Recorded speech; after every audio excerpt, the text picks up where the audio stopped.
All right, welcome back, everyone. It is 6:44. Rainfall across the region starting to inch its way into central Arkansas, but right now seeing some heavier showers in parts of southwest Arkansas. Let's go ahead and take a look at where we have some heavier pockets of rain near Texarkana to Hope and to Camden. Also now into Arkadelphia, stretching along I-30 this morning. Looks like we're dealing with some soggy roadways. Also looking at some showers near Waldron, Boonville, Danville, near Russellville as well. Some scattered showers about the region, and we'll continue to see those showers build their way into the region as we head throughout the rest of the day.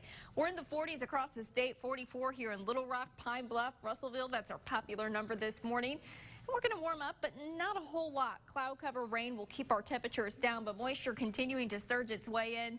We have two different moisture sources with this from the Gulf, also the Pacific, and this subtropical jet stream certainly helping out with this, as well as disturbances will continue to ride along this jet, bringing us rain into the forecast for the rest of the day today. Checking into tonight and even for tomorrow as well. So let's go ahead and take a look at your forecast track. Scattered showers about the region, but really not becoming completely widespread until we head into the late afternoon and evening hours. This is 4 p.m. We're looking at rain across the state with some heavier pockets beginning to develop through the overnight hours. Could be seeing some heavier rainfall with the heavy rain in place. With the snow melt, we have the saturated ground. We could be watching out for some flash flooding as we head into the overnight hours, so certainly be careful out there as you're driving out and about. We're going to continue to see this move its way off to the east, and then we'll see clearing skies as we head into your Tuesday, but still looking at some soggy conditions Tuesday. It's not until we look late into the evening Tuesday we'll start to see some significant clearing. But as far as how much rain, easily over an inch across most of the state for us here, possibly about 1.5 inches here in Little Rock, 1.5 inches in Arkadelphia, with greater amounts for areas far to the south and the west. So keep that in mind as you're out and about, expecting significant rainfall across the region. Here's a look at your extended forecast. We're going to top out at that high temperature of 50 for today. So cool and rainy, need that jacket and your umbrella today. Looking at things warming up a little bit more for tomorrow with 60s for your Wednesday, more rain possible your Thursday and Friday. That's a look at your forecast. Here's a quick look at traffic. What's going on those roadways? We do have an accident to talk about.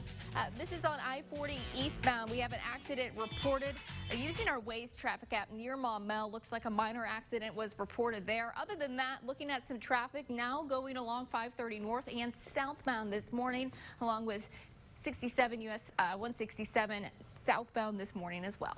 Aaron and Mallory.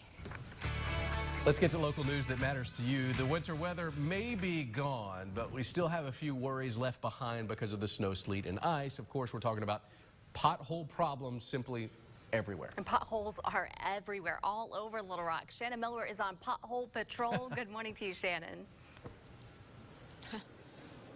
Yeah, it's the inevitable follow-up story to snow, sleet, and ice, Mallory and Aaron, and we are seeing a lot of those potholes this morning, especially here off of Chenal Parkway, where there's about a dozen or so of them just here on this little stretch of roadway here, and you can hear these cars as they start to go over them. Listen here. They just kind of pound the pavement there as they're going across those potholes. Of course, with all the snow and ice gone, we can see how many potholes are now left behind. Now, to fix the potholes, crews use a high-performance mix for the problem areas. The cost of fixing the potholes continues to add up, but for many cities, the price tag really isn't affecting their budgets. It's not a budget breaker because we're early in the year, but what it does make us do is be real careful and real conscious of how we allocate our resources all the way through the rest of the year.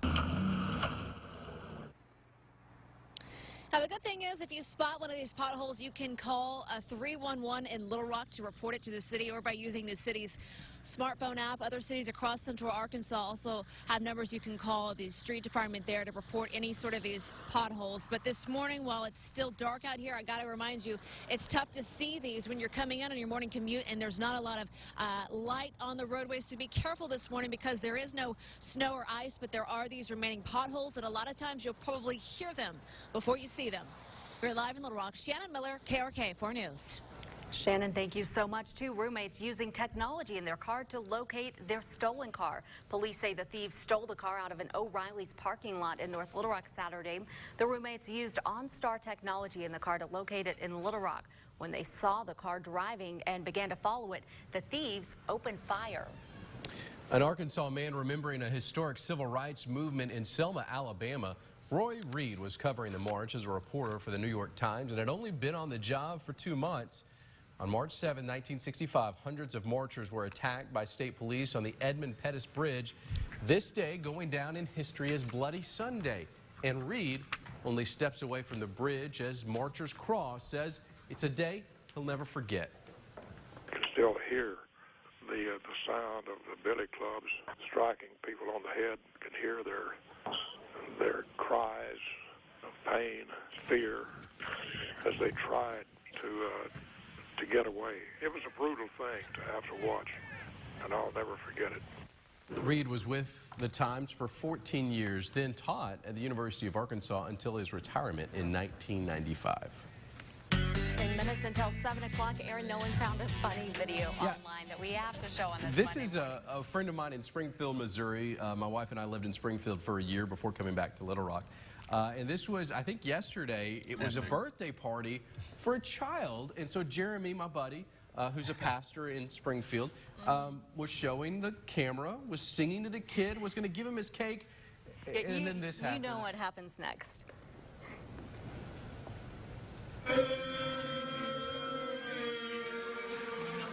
Can you help me?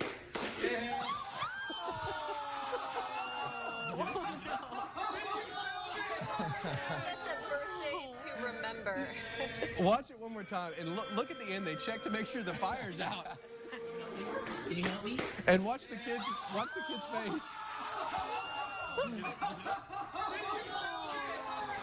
He's just standing there. What happened to my cake? Oh, he's a good sport. He's not too sad about it. Oh, that was so What great. a precious He needs kid. to submit this to AFV. Yes, Reed, yes. Win $10,000. Right. Buy lots of birthday That was cake. fantastic. I love it. You see it coming. You Well, absolutely see. I mean, I could watch it over and over again. I mean, watch Jeremy's face when he knows he's losing control. He almost caught it. He almost had his other hand underneath it. Oh no, Daddy. Oh my goodness. Let's go to break. So sweet. Get that boy a new birthday Oh cake. man, stay with us. We'll be right back. Caregivers.